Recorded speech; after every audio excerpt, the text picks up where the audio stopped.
irmãos, bom dia, tudo bem? É muito pessoal ouvir logo cedo falando de Neemias, que para mim é um livro muito especial. Eu com a Ju, a gente deu aula há muitos anos em escolas de missões, a gente ainda dá, mas na época era um pouco mais corrido, né? E justamente eu dava aula de elaboração de projeto missionário, tanto transcultural quanto urbano. E a aula toda, e o módulo todo era em cima de Neemias, do livro de Neemias. E muita da descrição que o Alexandre fez a respeito do posicionamento de Neemias, desde os primeiros instantes da descrição do capítulo 1, quando ele recebe Anani, o seu irmão, visitando o reino. Ele era copeiro do rei, ele estava trabalhando em outra terra, uma terra estrangeira, mas ele fica tão comovido por essa situação, porque ele pergunta para Anani. Acho que esse é um ponto que me salta aos olhos da história de Neemias, da teologia enraizada no livro de Neemias, que é, Neemias chega a Anani, recebe ele, os demais que estavam com ele, estavam vindo juntos da cidade de Jerusalém, e pergunta, como que está Jerusalém? Ele se importa, né? Isso tem muito a ver, se encaixa muito bem com o propósito das aulas de evangelismo, entendendo que é um se importar a mais, a ponto de pregar o evangelho, a ponto de continuamente desejar e se esforçar muito para ser um discípulo de Jesus. Mesmo quando nos faltar fé, mesmo quando nos faltar tantas e tantas coisas que a gente tem as nossas quedas, os nossos limites. A boa nova e o que nos aguarda em esperança é entender que esse Deus que morreu pelos nossos pecados, Ele continua levando continuamente os nossos pecados à cruz. Ele continua nos pagando a conta. Isso não faz com que a gente seja imaturo o bastante a ponto de falar, então eu vou pecar bastante, aí Jesus vai perguntar bastante pecado. Não. É a questão de se humilhar, se arrepender, ter a consciência no Espírito Santo de Deus nos convencendo de que há coisas que a gente precisa deixar de fazer. E há coisas que a gente precisa começar a fazer. Isso realmente transformar as nossas vidas. Alexandre, muito obrigado. Você foi muito usado por Deus por ter justamente feito essa leitura. O capítulo 1 e 2, para mim, são um dos melhores textos assim, que eu amo da Bíblia. Assim, eu gosto demais, porque ele descreve muito de que... Tem até um livro do irmão André, fundador da Missão Portas Abertas, que o título, o livro é em cima de Neemias. Ele brinca que é um manual do contrabandista de Deus. Né? Como a gente ser temente a Deus, seguir a Deus, mas muitas vezes... não seguir leis dos homens, quando essas são contrárias à fé cristã. No caso, um exemplo de país onde persegue-se cristãos, onde não pode ser cristão. E sim, você se torna fora da lei por ter uma Bíblia, por seguir a Jesus. E o título do livro é Reconstruindo os Muros de um Mundo Destruído. E é fantástico, e é justamente, esse é um ponto reflexivo da gente ter essa aula de evangelismo. De fato, quando Neemias circunda e anda em volta de Jerusalém, ou quando nós andamos em nossos bairros, em nossas cidades, que percepção que temos? O quanto temos nos importado com o reino de Deus? Ou será que a gente está tão cego, buscando muito mais o que a gente tem para fazer? É um modo comum. A gente tem muita coisa para fazer. Vai para o trabalho, vai para a escola, vai para a faculdade, vai... buscar a esposa, levar a esposa, buscar o filho, levar o filho, vai namorar, vai fazer muita coisa. Mas no meio de tantos interesses, de tantas situações, o quanto temos, de fato, nos importado com o reino de Deus? A ponto de os nossos olhares nesse mundo, nessa cidade, a ponto de os nossos olhares em nossa família, em nosso convívio familiar, em nossos amigos, estamos intencionalmente pregando o Evangelho. A todos, a todos. Depois da semana passada eu estava pensando, né, e estava vendo algumas coisas de missões e de evangelismo assim no decorrer da semana, e eu ouvi uma frase que eu não gosto muito, mas já ouvi muito, que é: ovelha gera ovelha, e pastor gera pastor, e missionário gera missionário, e atleta de Cristo gera atleta de Cristo, médico cristão gera médico cristão. Tem alguma lógica nisso? Tem a lógica a gente pensar, ovelha gera ovelha no sentido de Cristo é o nosso pastor. Aí tem todo o sentido. Mas fora isso, aliás, seria muito bom se pastores gerassem pastores, né? talvez a gente tenha melhores pastores. Missionários já sem missionários. Isso é até interessante. Mas na praticidade do evangelho e da cruz, ovelhas, todos nós, de forma igualitária, sem títulos, devemos sim gerar ovelhas. Aliás, devemos gerar discípulos de Jesus e não os nossos discípulos. Por quê? Porque se for meu discípulo, vai ter os meus problemas, as minhas crises. O pacote não é muito completo, não é muito bom, não. Então, melhor é seguir o que norteia a gente, seguir o que é fundamental, que é Cristo. Bom, na aula de hoje, então, da minha parte, por enquanto, última aula. Semana que vem tem uma ótima aula com o Cris. Até estava conversando algumas coisas um pouco mais práticas da evangelização. Venham, vai ser uma bênção. E a ideia, até falei com o pastor, com o Cris também, a gente passar algumas semanas e de novo a gente ter uma aula de evangelismo, pensando e repensando o que a gente fez com todo esse conhecimento. E uns aos outros encorajando. Até a gente estava conversando com o pastor para a gente mais vezes ter esse tipo de experiência na igreja, para a gente se encorajar um ao outro, fortalecer um ao outro. Enquanto eu vou apontando algumas coisas, que é só voltar que a gente se sentasse em equipes, ainda hoje. Tudo bem? Beleza? Eu não me recordo já se aqui estava o 1 ou se aqui estava o 2. Um lá, obrigado, viu? Pessoas com mais memória do que eu. O 1 então vem para cá, por favor, equipe 1. Equipe 2 lá. Equipe 3 aqui atrás. Equipe 4 e equipe 5 lá atrás. Tudo bem, gente? Equipe 1 aqui. Obrigado. Equipe 2 aqui. Equipe 3 aqui. Pontos de referência, né? Equipe 4 aqui. Equipe 5 aqui atrás. Alguns irmãos estão meio perdidos, né? Porque não estavam aqui. Luiz, você pode ficar aqui no grupo 2, por favor? O irmão Marcos está no grupo 4. Vocês podem ficar no... Gente, está faltando gente do grupo 4, eu acho. Não está, não? Acho que está faltando, literalmente, né? Bom, a gente vai fazer, se chegar alguém, então já vai direto para o grupo 4. Tudo bem? Beleza? Continuando, então, alguns pontos. Na aula de hoje, a gente só passou, de forma mais resumida, semana passada, alguns princípios de criação, queda, redenção, restauração e ide. Lembra-se disso? A gente falou até alguns versículos de cada um deles. Atividade inicial. O que eu queria que vocês fizessem? Cada grupo pensasse, a gente vai ter uns 10 minutinhos, uma citação de Bíblia, versículo, criação, queda, redenção, restauração e ide. O pós vai ser mais rápido, tá?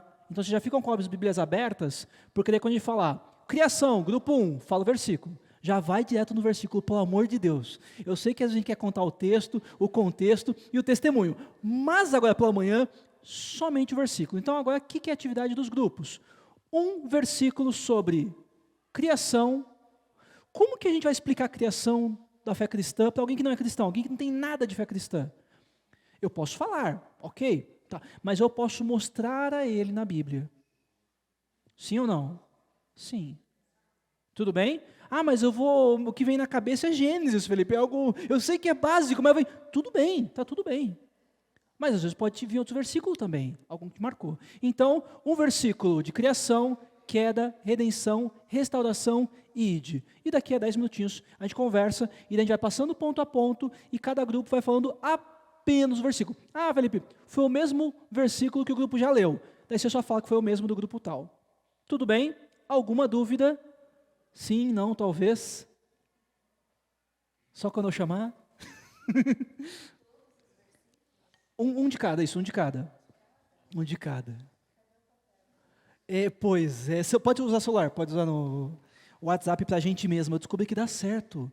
Digita lá o seu número, principalmente final, que deve ficar mais fácil, aparece você, aparece o número e você. Daí dá para você mandar uma mensagem para você mesmo.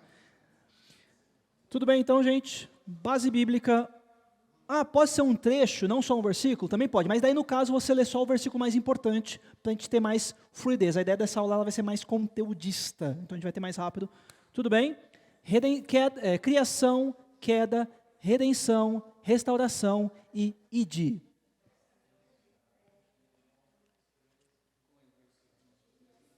Repetindo, quais deles? Criação, queda, redenção, restauração e ide. Ah, Felipe, mas não está essa palavra no versículo que eu estou... Tudo bem, o conceito está lá, então tudo bem. Só vou colocar aqui para começar a contar os 10 minutos.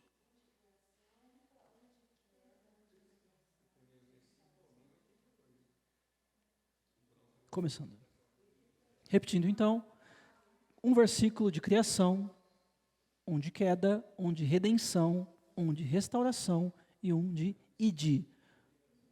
Ah, mas a gente utilizou esse mesmo versículo, tá tudo bem. Eu vou colocar alguns exemplos base e a gente vai, se algum grupo usou o mesmo versículo, tá tudo bem. Ah, a gente pensou em outro versículo, outro trecho bíblico, também tá tudo bem, a gente vai se ouvindo. Tudo bem?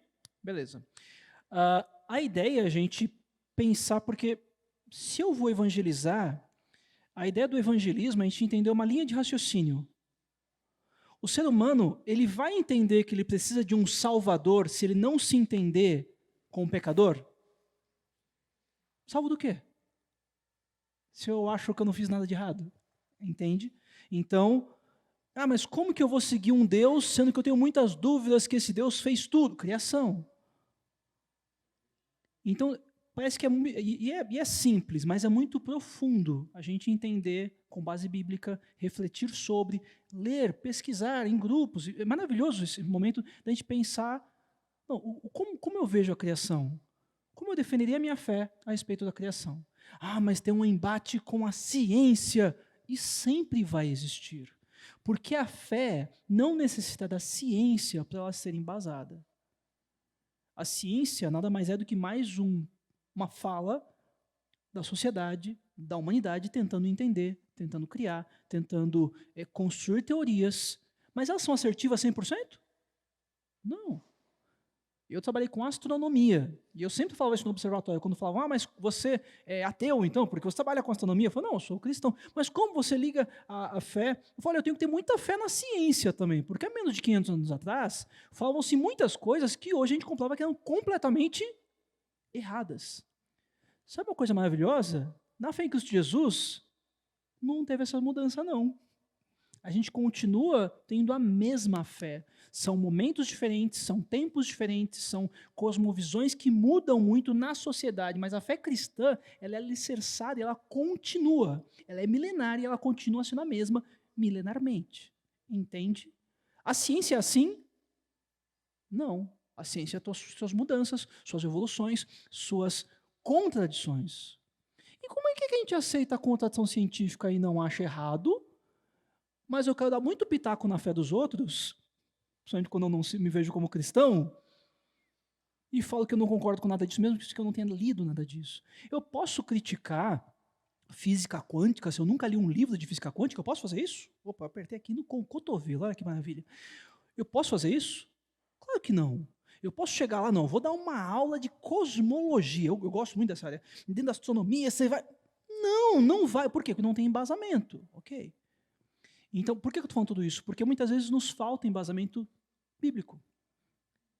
Então eu vou fazer um curso teológico. Se você quiser, pergunta para o pastor, pergunta para o Cris, pergunta para outras pessoas da igreja, para o seminarista da igreja, o Felipe, pergunta para as pessoas, olha, o que você tem de indicação, professor de teologia, livros, por onde eu começo?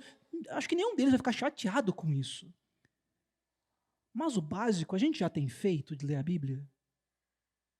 Tem um rabino polonês, eu não vou nem pensar, falar o nome dele, que é um monte de consoante e pouca vogal. Mas ele fala exatamente, a gente reclama muito do que a gente ainda não consegue fazer, mas tudo que a gente já pode fazer, a gente já tem feito. Na fé cristã, na leitura da palavra, no conhecimento bíblico, tudo que eu já posso fazer, que eu tenho em mãos, eu já tenho feito. Não, é que eu não consegui ainda ler lá o livro catedrático de teólogo falando sobre tal temática.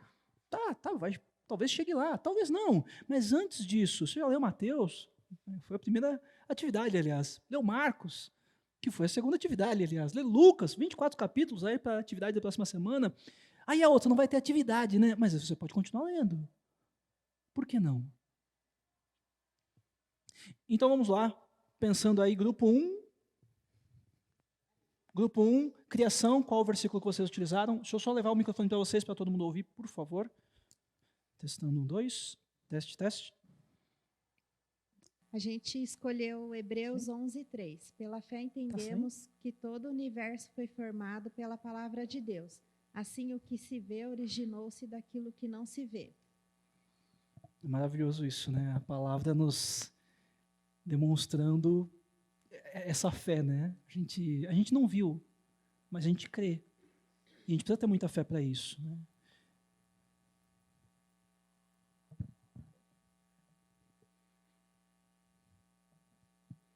Na criação, a gente escolheu Colossenses 1:16. Pois por meio dele, Deus criou tudo, no céu e na terra, tanto o que se vê como o que não se vê, inclusive todos os poderes espirituais, as forças, os governos e as autoridades. Por meio dele e para ele, Deus criou todo o universo. Muito obrigado. Grupo 3. A avó, né? João, versículo 1 ao 3. No princípio era aquele que é a palavra. Ele estava com Deus e era Deus. Ele estava com Deus no princípio. Todas as coisas foram feitas por intermédio dele. Sem ele, nada do que existe teria sido feito. Muito bem, obrigado. Próximo grupo, grupo 4. Nós escolhemos aqui o versículo Romanos 2:20. Porque os atributos invisíveis de Deus, assim seu eterno poder, como também sua própria divindade, claramente se reconhecem desde o princípio do mundo, sendo percebido por meio das coisas que foram criadas. Tais homens, por isso, são indesculpáveis. Muito obrigado. Grupo 5, quem fala?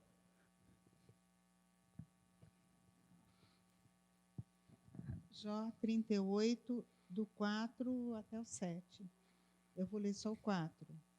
Onde é que você estava quando eu criei o mundo? Se você é tão inteligente, explique isso.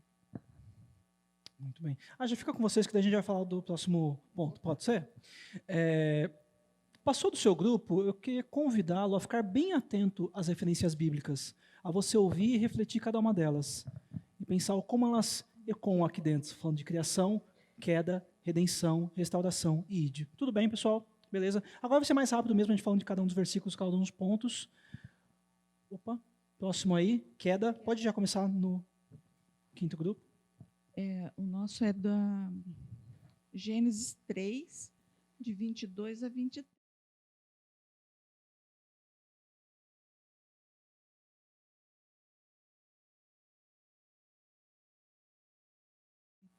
A terra da qual havia sido formado.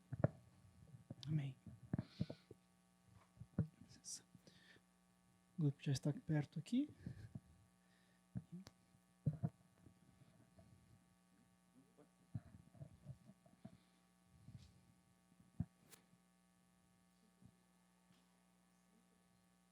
Pois, assim como por uma só ofensa veio o juízo sobre todos os homens para a condenação, assim também, por um só ato de justiça veio a graça sobre todos os homens para a justificação que dá vida. Esse versículo já falou como completo, né? Falou como a queda veio por um só e condenou a todos, e como um só se condenou, né? Condenou-se a si mesmo por nós, por todos, né? E nos trouxe a salvação. Romanos 3:23. Pois todos pecaram e destituídos da glória de Deus. Amém. O preço, né, do pecado, né? Como isso é. É o mesmo? Ok.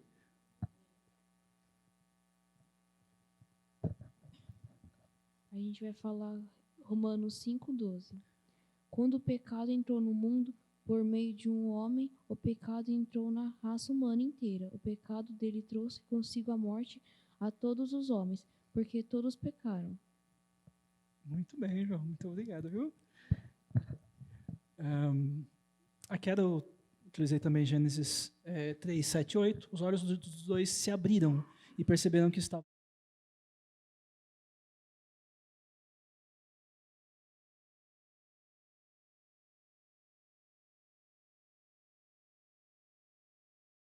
desse momento. Eles estarem no meio da perfeição de Deus e se verem sujos lá, se verem indignos, se verem errados, porque já tinham passado pela queda. E em nome de Jesus, se você ainda por algum momento passou pelo pensamento de veio pela mulher, meu querido, veio pelo ser humano. A mulher tem a sua parcela de responsabilidade, o homem também. Simples assim. É culpa de Adão, vou lá chegar no céu e dar bronca nele. Queridão, fica tranquilo. Você acha que consegue, que é possível se despir dessa questão? É só não pecar. Vai e não peques mais para o resto da sua vida, o resto dos seus dias. Deus nos ensina isso. Mas a praticar isso é muito desafiador, muito difícil. Não é impossível, mas é muito difícil. Mas se a gente tiver a arrogância, a prepotência, de não, eu me garanto. Não. Então, meu querido, talvez você esteja falando assim como Paulo está pontuando aos Gálatas em 5, né? Então a gente caiu da fé.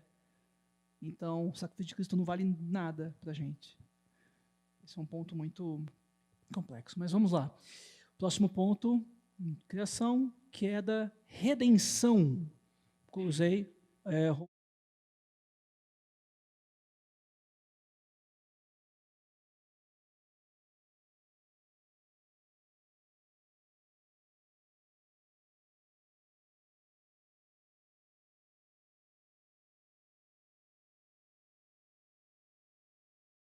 prefiro usar NVI ou NVT. Por quê? Tem tal erro em tal versículo. Pois é, então a gente não usa esse versículo. Quando usa, dá uma ajustada, uma explicada maior. Mas, no demais, no geral, é muito mais prática para ser utilizada. Podemos passar para vocês quanto à redenção? Efésios 1:7. Nele temos a redenção por meio do seu sangue, o perdão dos pecados de acordo com as riquezas da graça de Deus. Amém. E quão ricos são, né? Como essa... vocês estão... combo duplo, mais um, pede música lá no... Mas, fundo de dia. Aqui, eu estava olhando agora, a gente tinha um texto aí, e eu achei Tito 2, de 11 a 15, diz assim: porquanto a graça de Deus se manifestou o Salvador a todos os homens, educando-nos para que, renegadas a impiedade e as paixões mundanas, vivamos no presente século, sensata, justa e piedosamente, aguardando a bendita esperança e a manifestação da glória do nosso Deus e Salvador Cristo Jesus, o qual a si mesmo se deu por nós, a fim de remir-nos de toda iniquidade e purificar para si mesmo um povo exclusivamente seu, zeloso de boas obras. Diz estas coisas, exorta e repreende, também com toda autoridade. Ninguém te despreze. Interessante que Tito é muito denso, né? É uma compilação, né? Um resumão, né? E nesse caso até fala da restauração também, né? Tem redenção. Né? O mesmo deles, beleza. Quinto grupo, quem vai?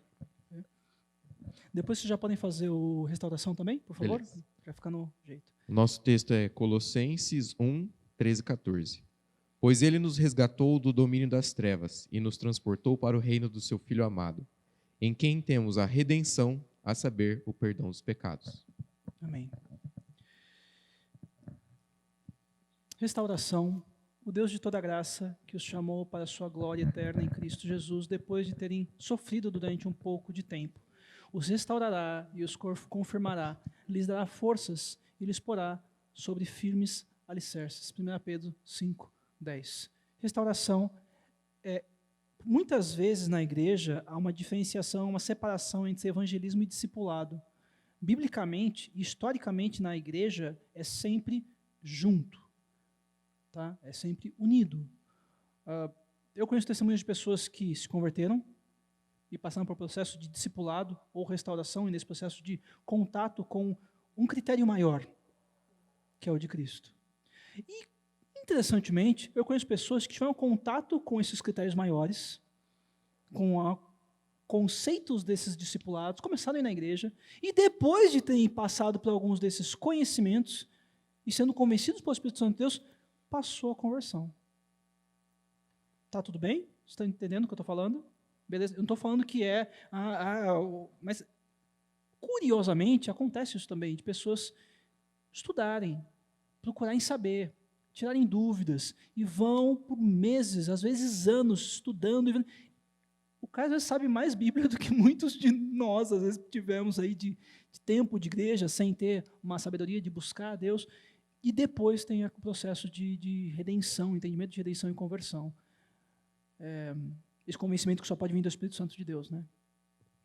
Então, restauração, pessoal. Romanos 5:10. Porque se nós, sendo inimigos, fomos reconciliados com Deus pela morte de seu Filho, muito mais, tendo sido reconciliados, seremos salvos pela sua vida.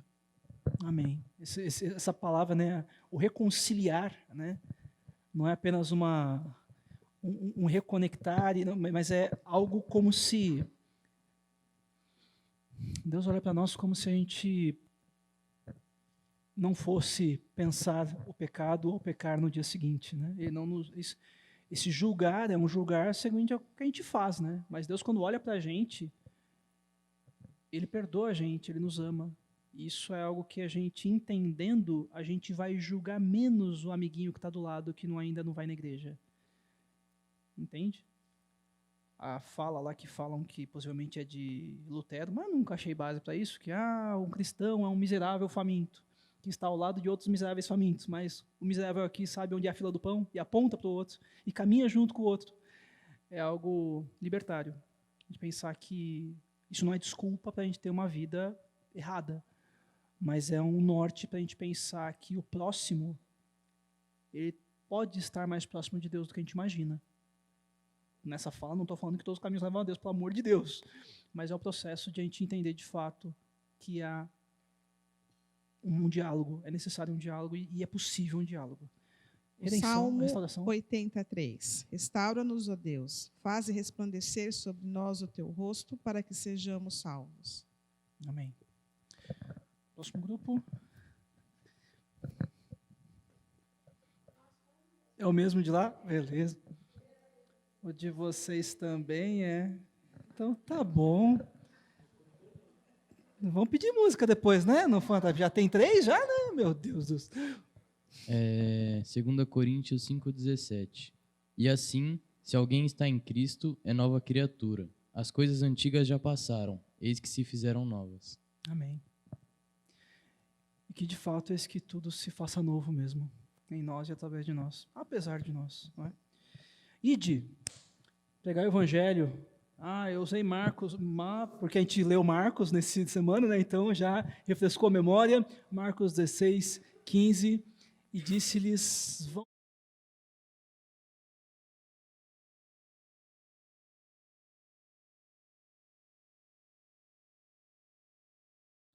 Ide.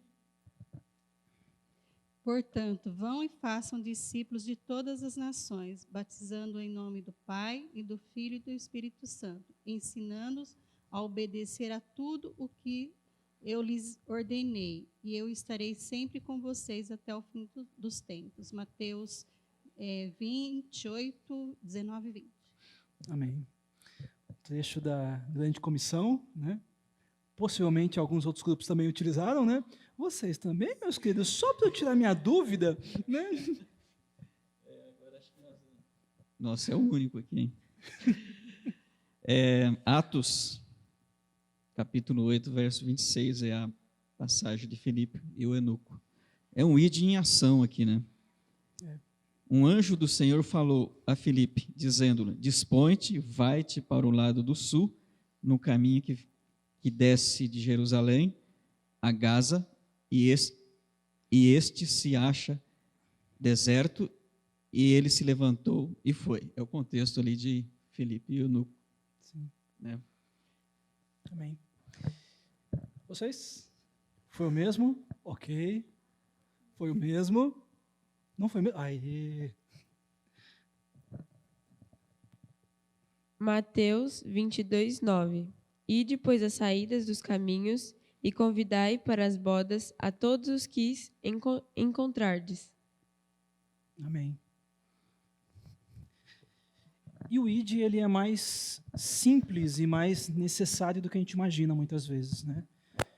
O ID, às vezes, a gente terceiriza, fala que é para o missionário, é para o pastor, é para o evangelista, é para o irmão lá que é mais crente, o irmão que é mais experiente, o irmão que lê mais a Bíblia, o irmão que ora mais, a irmã que ora mais.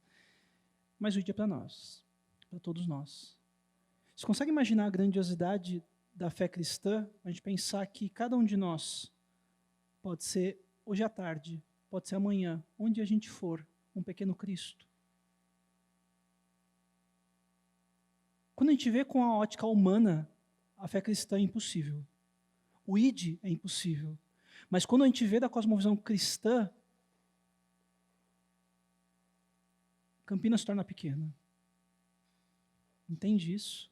Ah, mas são mais de 1 milhão de habitantes, a gente está aqui em um número de dezenas. E está tudo bem. Aliás, muitas dezenas que vão se reproduzir de sendo evangelizados por esses, sendo alcançados por Cristo, sendo convencidos pelo Espírito Santo de Deus, muitas vezes vão trilhar e visitar, e frequentar, e ser batizado em outras igrejas. E está tudo bem.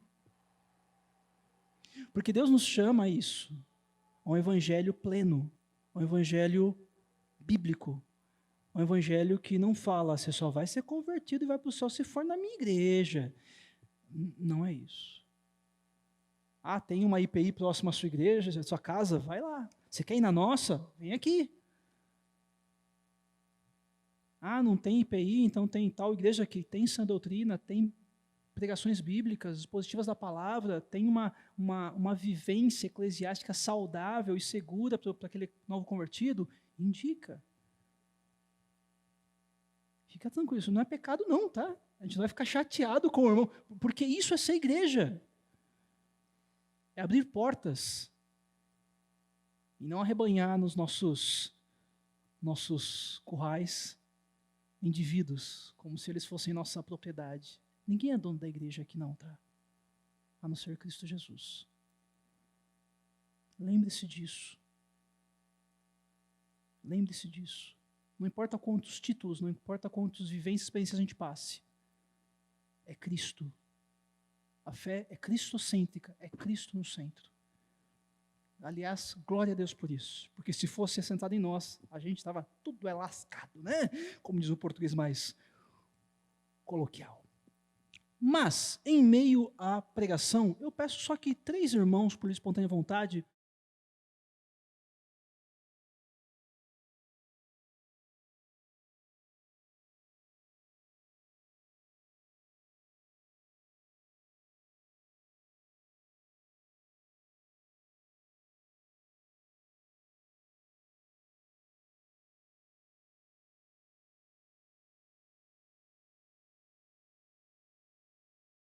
quando é pregado o evangelho, quando há um diálogo, quando há uma exposição não sistemática, mas fluida, orgânica, apresentando conceitos da fé, apresentando cosmovisão cristã, apresentando isso que a gente aprendeu, isso que a gente pontuou, isso que a gente procurou na Bíblia, criação, queda, redenção, restauração, o ID ainda não, porque a pessoa não é cristã ainda, então tem um processo.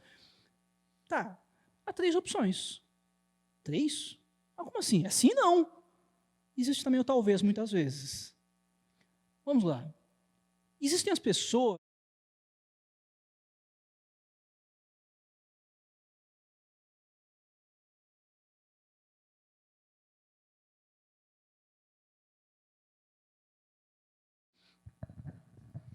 Se com tua boca confessares Jesus como Senhor e em teu coração creres que o Deus o ressuscitou dentre os mortos, será salvo. Amém. É isso. Se a pessoa confessa com suas palavras, se a pessoa confessa com seu dia a dia, sua vivência. João Batista, desde antes da cruz, falava: deem frutos que demonstrem o seu verdadeiro arrependimento. Se há um fruto que demonstra verdadeiro arrependimento, se há um professar com palavras que Cristo é o único Senhor e Salvador de nossas vidas, a pessoa é salva. Ah, então, a pessoa veio, Felipe, eu fui lá, eu falei para a pessoa, Eu evangelizei, eu orei pela pessoa antes, como a gente combinou, como a gente conversou, como a gente aprendeu. Eu orei pela pessoa, me apresentei mais disposto, mais acessível, falei de Jesus, falei da minha igreja. Você não vai acreditar, a pessoa aceitou Jesus. Ô, Felipe, o que eu faço agora? Porque a gente, às vezes, fica pensando tanto o não vai rolar. Ou talvez ele está receptivo ao evangelho, mas ele ainda não está pronto para professar a fé. Quando há o professor de fé, quando há receptividade, eu falo, o que eu faço agora? Ele falou que quer ser crente. Ele quer ser crente igual eu. E eu falei, não, igual eu não, né? Você não sabe o que você está falando, eu tenho uns melhores lá na minha igreja, vou te apresentar uns irmãos lá que ora, que lê a Bíblia, que é mais crente. Fica tranquilo, o patamar é outro agora. Brincadeiras à parte, quando a pessoa se converte, qual é o meu próximo passo? O próximo passo é encaminhá-lo a uma comunidade cristã, encaminhá-lo a uma igreja, encaminhá-lo a uma liderança bíblica e saudável. Eu pontuo isso porque nem todas que se dizem bíblicas são bíblicas. Nem todas que são igreja não são igreja, portanto não são saudáveis. Quando há esse conceito bíblico nessa liderança, quando há essa liderança que é saudável, que é boa, aí a gente vai auxiliar. Ah, então eu só falo, mando no WhatsApp o endereço? Não. É conversar com alguém daquela igreja para receber esse novo convertido, esse irmão, ele acabou de aceitar Jesus, é meu amigo. Eu não posso ir aí, alguns dias eu até vou para ir com ele, mas eu tenho a minha igreja, e é muito distante geograficamente, algum motivo não dá para ele ir. Olha, então há essa conversação, há esse diálogo, há esse acompanhar. O acompanhado, o discipulado, às vezes a gente pensa de formas tão acadêmicas no meio missiológico e teológico. Nossa, eu vou... Cara, é muito simples, é abrir para perguntas, é conversar, é às vezes falar, isso aí eu não sei não. Espera aí, pastor, e se por acaso eu tivesse essa dúvida e te perguntasse, o que o senhor responderia?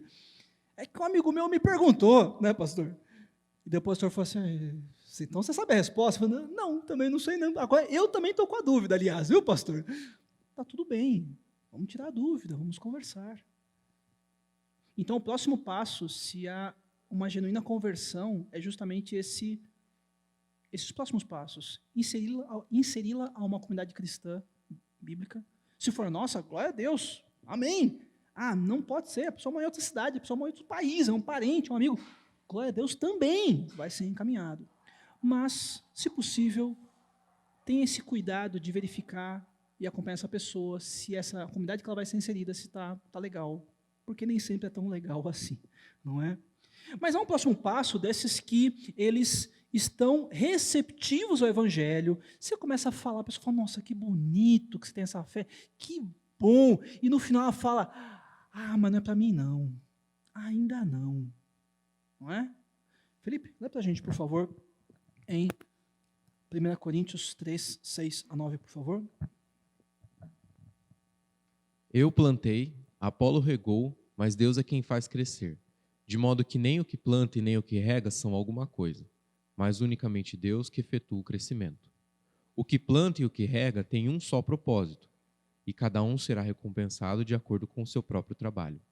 Pois nós somos cooperadores de Deus, vocês são lavoura de Deus e edifício de Deus. Obrigado. Mas parece que destoou um pouco, Felipe. Você falou que o cara é receptivo ao evangelho, mas não quer professar, e daí a gente lê um trecho que fala de todos os pontos. Por que todos os pontos? Porque muitas vezes Deus vai te usar para ser o cara que vai jogar sementes. E Deus vai usar outro que vai regar. Deus vai usar outro e vai ter esse processo. E nesse processo, a igreja vai sendo edificada. Cristo Jesus vai sendo o salvador de muitas almas. E Deus vai sendo glorificado. Não esmoreça. Se é uma palavra que a gente tem que pensar e refletir essa manhã, é Deus, clamar a Deus para que Ele nos fortaleça, para que a gente não desista dos nossos. E quando eu falo nossos parentes, nossos amigos, nossos irmãos, aqueles que às vezes visivelmente os nossos olhos são, aquele está perdido. Ou como eu brinquei na aula passada, aquele que até o cara que é ateu fala, não, esse aí só é Jesus mesmo, né? Se até o ateu fala, como que deve estar a situação do ser, né? mas esse que, humanamente falando, às vezes parece que está perdido para sempre, ainda não. Ainda há salvação. Jesus não ressuscitou mortos? Jesus não curou pessoas cheias de demônios? Ele libertou, perdão, e curou pessoas cheias de doenças incuráveis? Deus continua fazendo o impossível. Lembre-se disso. Deus continua fazendo o impossível. Na salvação, Deus continua fazendo o impossível. Será que Ele fez o impossível em nós? Para que a gente pudesse ter uma mudança de mente e sermos alcançados por Cristo Jesus? Que Ele continue fazendo o impossível. Assim como Ele fez e continua fazendo em nós. Fazendo nos que estão à nossa volta. Mas há uma terceira via, um terceiro caminho de indivíduos que não estão receptivos ao Evangelho, que são contrários.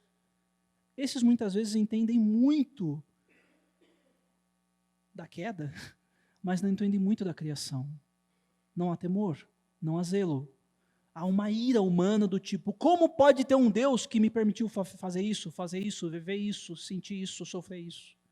Há tantas e tantas argumentações, há tantos e tantos princípios e conceitos de não quero esse Deus cristão. Hoje a gente vai falar algo que isso é mais antigo do que a gente imagina. Tá? Mas pontuando aí, 2 Coríntios 4:4, por favor, senhorito. Nos quais o Deus deste mundo cegou o entendimento dos descrentes, para que não resplandeça a luz do evangelho da glória de Cristo, o qual é a imagem de Deus. Muito obrigado. E de fato que esse mal que assola a humanidade continua cegando a tantos, não é? Esse termo que a Bíblia relata de cegos é muito profundo e muito claro, porque a pessoa não vê. Essa semana eu evangelizar um jovem que está muito perdido. A fala dele foi: não, mas esse tipo de cristão, esse é tudo hipócrita. Daí eu pontuei: não, mas e esses que não são hipócritas, que vivem o que falam? Ah, não, esses aí são extremistas. Então, peraí, não salva ninguém? Não salva ninguém. Não, então salva você. Então você está bem. Você está bem e o resto está tudo errado. É isso. Não, também não estou bem, quero me matar. Eu falei, peraí, então lascou. Não está bem? Nada está bem? Como assim? E a gente teve umas conversas aí, olhem, temos tido essas conversas. Mas muitas vezes ainda há essa ira, há essa raiva, esse ódio, essa canalizada em Deus. Porque é mais fácil, né? Terceirizar a culpa, terceirizar a queda, terceirizar a redenção, terceirizar a necessidade de redenção e restauração, terceirizar o id. É mais fácil. É mais fácil falar, ok, a culpa é minha, então eu jogo ela em quem eu quiser. Se eu jogar em alguém, a pessoa pode ficar chateadinha ou magoadinha comigo, mas se eu jogo para Deus, é o crime perfeito. Hã? Não é. Mas um ponto que é muito importante, mesmo que esses sejam abertos e receptivos ou não queiram professar ainda, ou receptivos, ou negando essa receptividade, sendo contrários à fé, odiando a nós, orem por eles, não desistam. A evangelização, lembre-se, esse exemplo, é uma maratona. É rapidinho, 10 segundos, pronto, acabou. Não. Aliás, se fosse, talvez alguns de nós não estivéssemos aqui. Como eu. Não estou te julgando, estou falando do meu exemplo, tá, irmãos? Talvez não. Mas há uma maratona, um processo de quilômetros e quilômetros, caminhando, andando, focando no alvo que é Cristo, e Deus colocando pessoas à sua volta, te levando mais e mais para Cristo. Alguns pontos que eu queria finalizar, já a gente tem aí por volta de mais 15 minutos, mas eu não vou fazer uma aula de cosmovisão, aliás, até um ponto, pastor, da gente passar, assim como a gente passou um mês falando de evangelismo, a gente fala sobre cosmovisão cristã por um bom tempo, e refletindo e tendo dinâmicas para a gente entender e estudar biblicamente, como basamento bíblico, o que é cosmovisão cristã. Mas, olhando da forma antropológica, da ciência, estudando qualquer cosmovisão, Felipe, o que é cosmovisão? Eu peguei essa imagem porque vocês reparam que essa imagem está desfocada. Fica tranquilo, você não precisa ir lá no oftalmologista ou aumentar os graus, faz parte. No meu caso, eu preciso. Eu estou sem óculos agora, eu vou ver. Mas, se estivesse boa, você perceberia que o em volta está desfocado e com a lente, o que está nessa lente mesmo, está focado.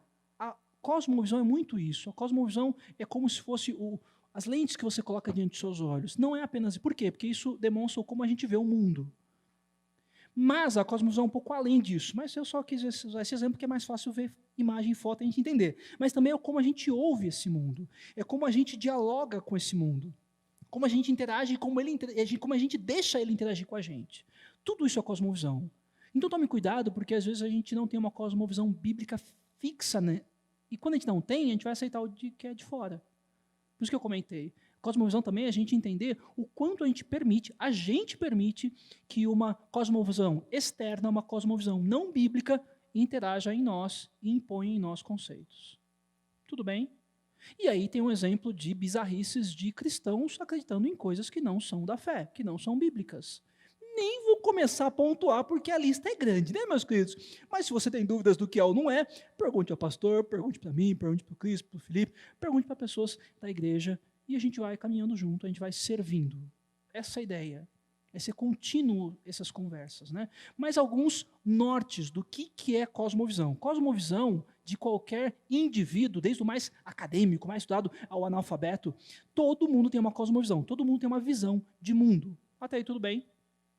Mas não importa qual seja a cosmovisão, vai passar por esses 6 pontos.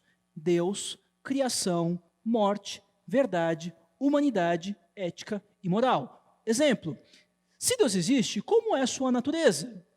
Ele é um ser distante ou interage com sua criação? É passivo ou ativo no seu governar do universo? Se você for analisar religiões diferentes da fé cristã, algumas ações de alguns religiosos são diferentes das nossas por conta dessa cosmovisão que eles têm de divindade. Exemplo, islamismo. Em nenhum momento do Alcorão você vai ver Alá falando, eu amo você, que segue os mandamentos de Alá. Eu amo a humanidade. Não tem isso, porque há uma separação, um distanciamento entre Alá e a humanidade. Há um distanciamento a ponto de verem Alá como passivo e não ativo na governabilidade. Por isso eles são mais incentivados a serem agressivos nessa governança. Entendem o que eu estou falando, não é? Atentados terroristas, governos tiranos.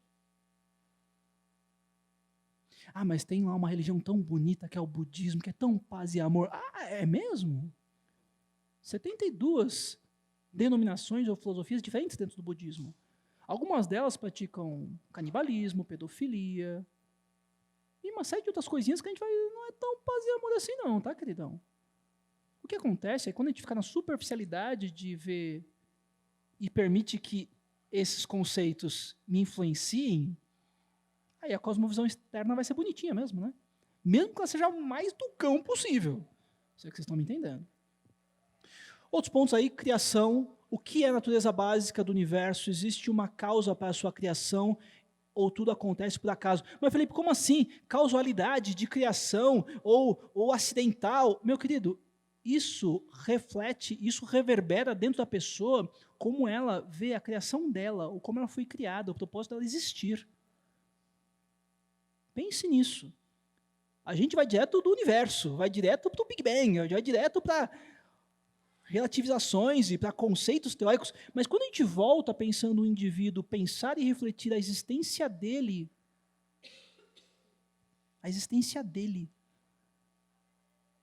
o que sim, Deus quis que ele existisse. Ah, mas existir só para sofrer, eu passei isso, passei aquilo. E aí a gente vai para Jó e vê tantos outros conceitos, né, que o sofrer é necessário. O sofrimento nunca é em vão. Né? Aliás, não, essa frase não é minha, é da Beth Elliott, que é uma escritora maravilhosa. Esposa do Jim Elliott, que foi assassinado, um missionário. Faz bastante tempo. Depois a gente conversa sobre isso, quem tiver interesse. Mas vamos lá. Morte. O que acontece com o homem após sua morte? Simples assim. O que acontece? Na sua fé, vou para onde? Porque tem cristão, às vezes, no meio protestante, que a gente não prega o evangelho a ponto de parecer que a gente acredita em purgatório. Parece que a gente acredita que vai ter um meio termo lá. Um plano B no meio do processo. Felipe, eu não penso assim. Não penso assim? Que bom, então prega o evangelho. Porque daí você tem plena convicção e entendimento que ou é céu ou é inferno. Não há um stand-by. Né? Não há. Por fim, aí, verdade. Quais são os conceitos de verdade? Tem um missionário, Don Richardson, que ele foi evangelizar uma tribo, na qual, para aquela tribo, o incrível, a pessoa admirava, é a pessoa que mentia melhor. Então, quando foi para eles pregar o evangelho, quem você acha que eles acharam incrível da história? Judas. E daí o missionário falou, não, peraí, não é assim. Nossa, Judas é incrível. Judas enganou a Deus. Esse é o cara incrível. E o missionário, meu Deus, não era essa a ideia. Por quê? Porque a cosmovisão deles, em termos de verdade, era bem complicadinha, né? Como uma pessoa pode saber que algo é verdadeiro ou não? Quais são seus critérios? Quais são os critérios do outro, dessa cosmovisão diferente? Felipe, eu não estou pensando, que eu não sei direito esses conceitos bíblicos. Bem-vindo ao clube. A gente não nasce sabendo. A gente tem que estudar, se esforçar, intencionalmente buscar na palavra, buscar nas pregações. Olha, a pregação da Bíblia é isso, não é? Para a gente conhecer mais de Deus e o que Deus quer da gente. Se fosse só a gente ter o conhecimento que seja desconectado com a minha necessidade, é só ir no YouTube, né? E daí tem pregação todo dia, para todos os gostos, infelizmente, né? Mas vamos lá, deixa quieto. Humanidades, o que é ser humano? O que é? Como podemos definir a natureza básica? O que significa o destino da humanidade? Por que a gente foi feito? Por que a gente está aqui? A gente tem que refletir e pensar o que a Bíblia fala sobre isso. Mas Felipe, você não está dando base nenhuma bíblica, intencionalmente. Porque isso é um estudo que a gente tem que pensar para a vida. E muitas vezes, aliás, nos nossos momentos da vida, em um dia vai fazer sentido, e no outro dia você fala, Deus, tem misericórdia de mim, porque também não está fazendo sentido, porque eu estou passando por isso. Eu estou sentindo isso. É um processo. Por fim, ética e moral.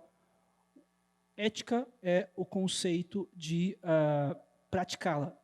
E moral, a teoria. Então, quando a gente fala, pessoa, você não tem moral para falar isso, na verdade, você está errado. Porque a pessoa não tem ética para falar isso. O certo seria isso. Tudo bem? Beleza? Então, moral é o conjunto de regras que existem numa sociedade, que norteiam ela, mas são a teoria. O que a gente faz com essa teoria, a nossa prática é ética. Isso é filosofia, mas é utilizado, né, na questão do português, né, da linguagem. Até aí tudo bem? Eu gosto muito dessas matérias, então eu vou muito rápido às vezes. Se eu for muito rápido, me perdoa, gente. Eu me empolgo, eu gosto dessas coisas. E temos ainda... Pastor, posso ir até 11h15? Vocês ficam chateados comigo, gente, se eu for até 11h15? Peço perdão desde já, porque eu quero só finalizar Epicuro e outros conceitos aí. Rapidamente falando. O ateísmo moderno, ele pontua alguns princípios e colide com a fé cristã, falando, isso não é possível que exista esse Deus, não é possível isso, não é possível isso. E quando a gente ouve, a gente pensa, isso é moderno, isso é da modernidade, isso é pós... Meu querido, Epicuro, tá? Então, alguns falam Epicuro, mas tanto faz, tá tudo bem, é grego, a gente fala grego, a gente fala português. A gente fala do jeito que a gente tenta acertar, mas o mais aceitável, academicamente falando, é Epicuro. Esse grego aí, com o busto aí, com o nariz quebrado, eu falo que é o nariz do lutador de boxe, não parece, gente? Olha, fica igualzinho, dislexia é uma maravilha, né? Mas vamos lá. 341 a 270 antes de Cristo. Antes de Cristo, esse cara, um grego, ele pegou o seguinte, ele tinha a cosmovisão grega e ele tem conhecimento da cosmovisão judaica. Ele tenta entender quais são os pontos mais importantes do Deus do judaísmo. Até aí tudo bem? Beleza. Em cima disso, ele vai falar, eu entendi que há 3 conceitos que são muito importantes da fé do judaísmo. Lembrando que ele teve acesso ao Antigo Testamento e uma porção dele, não completo, ele não era judeu, ele era grego, então uma série de conceitos aí que a gente vai ver que ele não foi assertivo na sua análise, na sua crítica. Tudo bem? Eu não estou falando que Epicuro foi certinho, não. Ele errou miseravelmente, mas é algo que é muito utilizado nos dias de hoje. Não pense que ficou engessado na história no séculos antes de Cristo. Tudo bem? E como isso é antigo, esse ser humano confrontando Deus. Mas o confronto dele foi sobre 3 pontos, tá? Onipotência de Deus, onisciência de Deus, e ele usa um termo que a tradução mais fácil seria onibenevolência, ou seja, Deus sendo bom, tá bom? Mas na gente que é protestante, a gente vai falar mais de onipotência, onisciência e onipresença, possivelmente, não é? Ele é poderoso, ele sabe de tudo e ele está em todo lugar. Para nós, o conceito é esse. Um grego, quando foi analisar a cosmovisão judaica, para ele fez mais sentido onipotência, onisciência e onibenevolência. Até aí tudo bem? Ou seja, ele pode tudo, ele tem todo o poder, nesse ele acertou. Onisciência, sabe de tudo, ok? E onibenevolência, ele é bom o tempo todo. É meio complicado falar isso, mas eu não diria que ele foi assertivo, porque no Antigo Testamento tem uma série de testemunhos de histórias que você fala, não, mas Deus não foi bom nisso aqui não. Porque a gente tem o critério quebrado da queda. E a gente entende com limitações. E tem coisa, meus queridos, que a gente não vai entender por resto da vida. Tem coisa que a gente vai entender, que a gente vai falar assim, entendi. Por que Neemias teve que construir? Porque Esdras, antes de Neemias construir os muros, reconstrói o templo. Porque antes de civicamente os hebreus terem o poder cívico de agora há uma Jerusalém com muros construídos, eu estou seguro aqui dentro. Não. Antes disso, há um alinhamento e uma aliança com Deus. E isso é sempre assim. Então, Esdras vem antes, não só nos livros, né, mas no conceito. E é maravilhoso. Lê Esdras e Neemias juntos, assim, você vai ficar maravilhado. Deus se manifestando, e é tremendo. Mas vamos lá. Como Epicuro vai pontuar. Deus ele vai falar o seguinte, esses 3 pontos, Deus é todo-poderoso, Deus sabe de tudo, e Deus é sempre bom, não dá para ser os 3 sempre. Se Deus é 2, o terceiro não dá para fazer.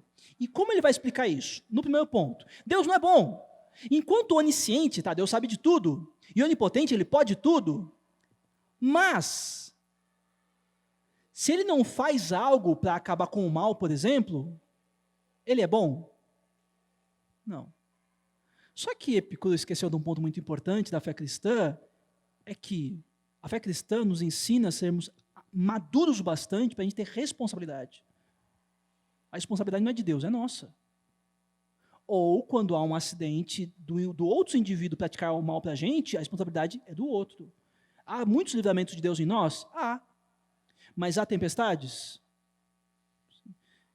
Se Epicuro tivesse lido pelo menos lá aqueles trechos que a gente explica para as crianças de Jesus acalmando a tempestade externa, talvez ele entendesse que esse Deus nos permite passar por tempestades externas e internas. Ele continua acalmando essas tempestades, tá? Mas algumas são mais longas do que outras. E enquanto está na tempestade, enquanto a gente está pensando que vai morrer, é mais complexo, mais profundo.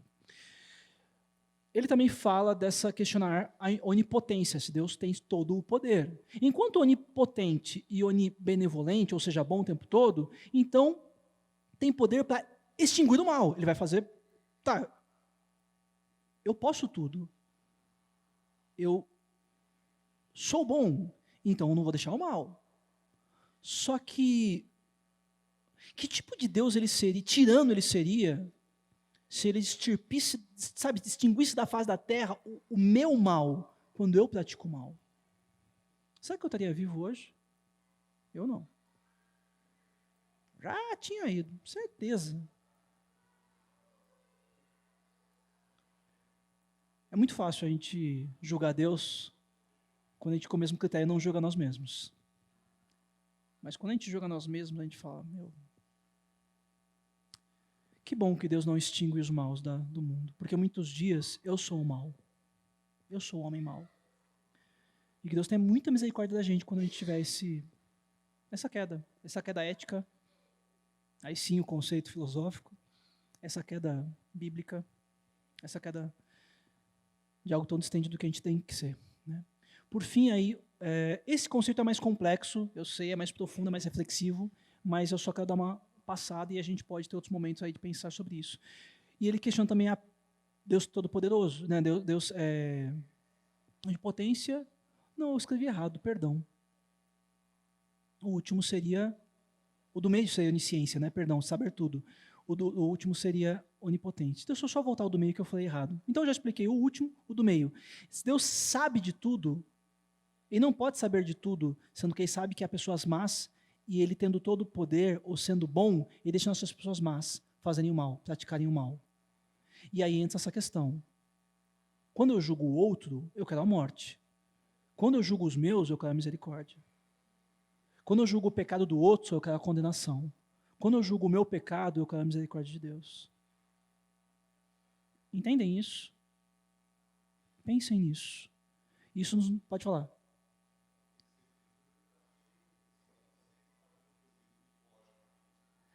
Com certeza, com certeza. Exatamente isso, Alexandre. A cosmovisão grega era, tem Deus para tudo quanto é gosto, eles são antropos, né? Eles são humanos, muito mais humanos com poderes do que divinos com o que na Idade Média eles apresentavam como o belo. De fato, a fé cristã apresenta o belo no seu cerne, a beleza que é o indivíduo que vai fazer um salmo, mas também a beleza que é o indivíduo que faz o bem para Deus, e não por mérito próprio ou para ganhar com isso. Então, sim, exatamente isso. Tudo que a gente vê de Epicuro sobre o conceito de ateísta, de confrontação da palavra, exatamente isso. É um grego encharcado da cosmovisão mitológica, querendo palpitar na fé dos outros. Exatamente. E não esteve vivo também para ter esse impacto que seria com Cristo. Eu fico imaginando se um Epicuro tivesse conhecido Paulo. Cara, tem algumas coisas que quando chegar no céu, eu falo, Deus, a gente pode fazer um monte de coisa? Pode viajar? Pode pensar. Pensa comigo, faz aí um layout. E se acontecesse isso? Gente, como que foi um peixe gigantesco engolir Jonas, Jonas ficar vivo por 3 dias lá dentro da barriga? Como que foi? Como que foi as mulheres de Jericó? Cara, eu quero ver em Blu-ray, eu quero ver, sabe? Eu falo, nossa, deve ser incrível isso. As maravilhas de Deus, Deus se manifestando. Sabe como foi Cristo ressuscitar? Como foi a carne? Como foi, sabe, visivelmente? Como, sabe, igual o filme, foi voltando os tendões, foi, sabe, olha, sabe, acordou. Como que foi? Eu sou muito curioso por essas coisas. Eu quero saber tudo, ver tudo. Mas que bom que Deus nos mostra uma parcela. E isso tem que nos bastar. Mas não é desculpa para a gente não aprender um pouco mais disso, né? Finalizando,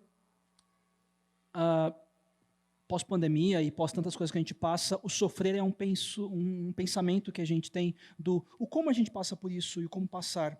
Há um texto do Hernandes Dias Lopes que ele pontua 4 pontos muito bons sobre se Deus nos ama, por que sofremos. Mas esses 4 pontos eles não vão acabar com as nossas crises, eles não vão responder todas as nossas perguntas, mas eles norteiam um pouco o básico do que é a cosmovisão cristã quanto ao sofrimento. Tudo bem? Tem um livro que acabou de sair sobre a alegria, que a editora lançou livremente. Até o John Piper indica, e eu ganhei o e-book gratuito. E pode ser... é bem grande, acho que tem 150, sei lá quantas páginas, mas se vocês quiserem eu posso pôr no grupo da igreja. Alguma coisa relacionada à alegria, que é, né, o outro lado aí da moeda. Mas vamos lá. Deus nos ama, então, porque sofremos. É resultado de que Deus não nos ama? É resultado do desamor? Não. O sofrimento não é fruto do desamor de Deus, mas do pecado humano. Pode ser muitas vezes. Do meu ou do próximo. O quanto sofrer vem quando um indivíduo desobedece a Deus e outros padecem? Tem sofrimento? Sim. Consequências? Sim.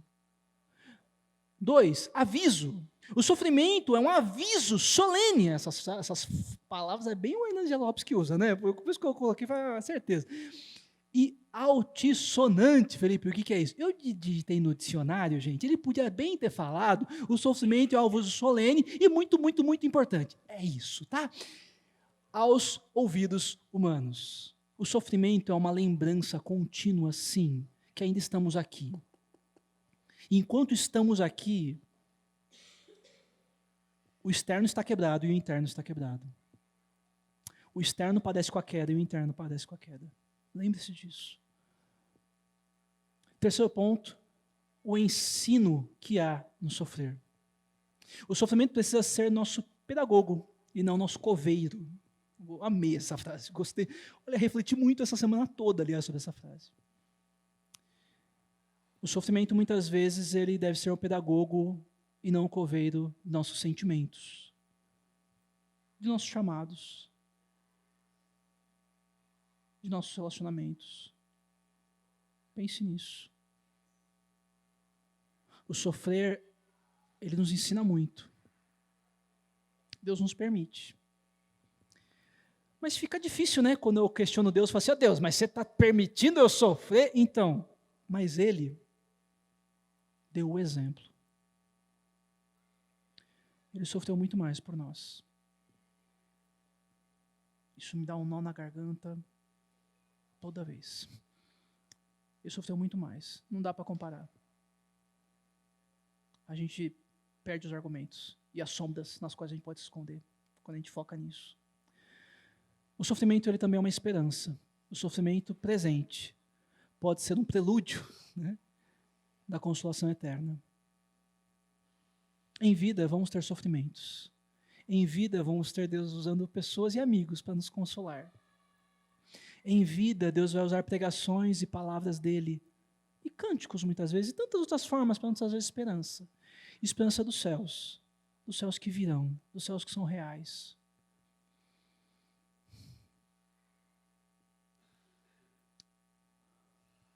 Por fim, é um convite a gente lembrar e pensar isso. O evangelismo e uma igreja se importar a ponto de separar alguns domingos para evangelizar, e antes de evangelizar, evangelizar-se a si mesmo e pensar como temos vivido tudo isso. Essa imagem sou eu e você. Em Cristo é isso. É a gente pular, dar um salto de fé. Um salto no qual, humanamente falando, vai dar? O pessoal que é melhor de física aí pode fazer a linha, pode fazer a curva, pode fazer o cálculo, pode fazer o cálculo de propulsão, de peso, de massa. Vai dar? Não. Mas, biblicamente, vai dar. A esperança que temos é essa. Lembra que eu comentei das tempestades? Cristo Jesus está no seu barco. Cristo Jesus está no meu barco. Oh, mas tem dia que parece que ele está dormindo, né? Bem-vindo ao clube.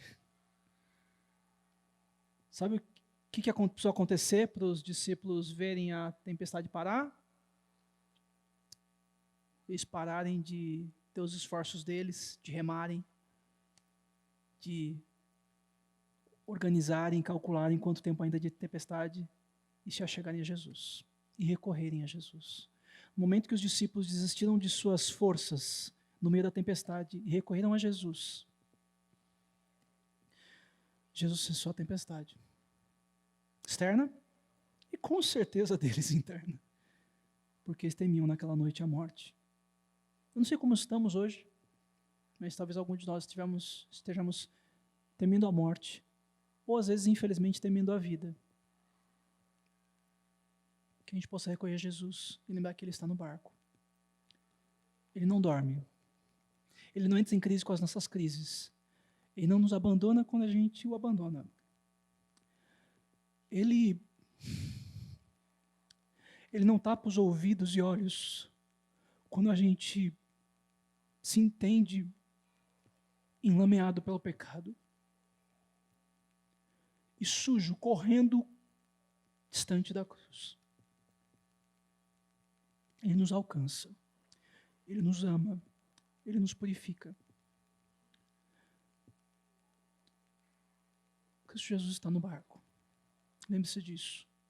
O evangelismo depende de nós? Não, depende de Jesus. Depende do Espírito Santo de Deus. Depende de Deus. Aliás, só depende deles, mas Ele nos convida. Um convite solene. De sermos pequenos cristos. E ao sermos pequenos cristos, temos as nossas vidas transformadas e vermos vidas transformadas. Porque Cristo Jesus será glorificado com isso. Feche seus olhos, abaixe suas cabeças.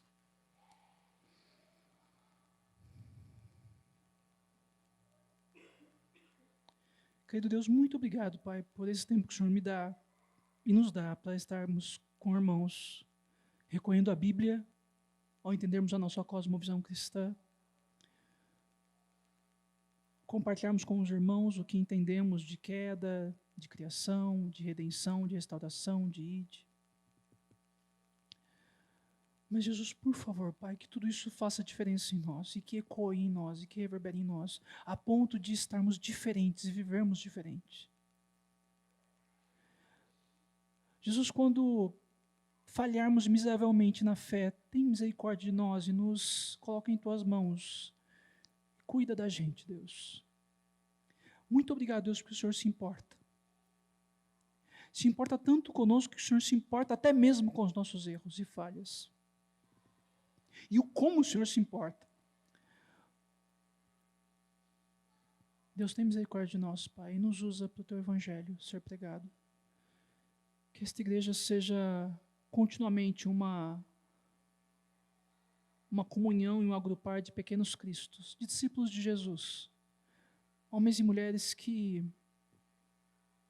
vão estender a mão e não o julgamento. Vão olhar com ternura e amor e não proferir palavras de ódio e rancor. Nos muda, Pai, nos muda. Porque o nosso critério tem que ser Cristo e não nós mesmos. E não nossos líderes. Nos muda, Pai, para a Tua honra e glória. No nome santo de Jesus. Amém. Meus irmãos, Deus abençoe a todos nós. Até.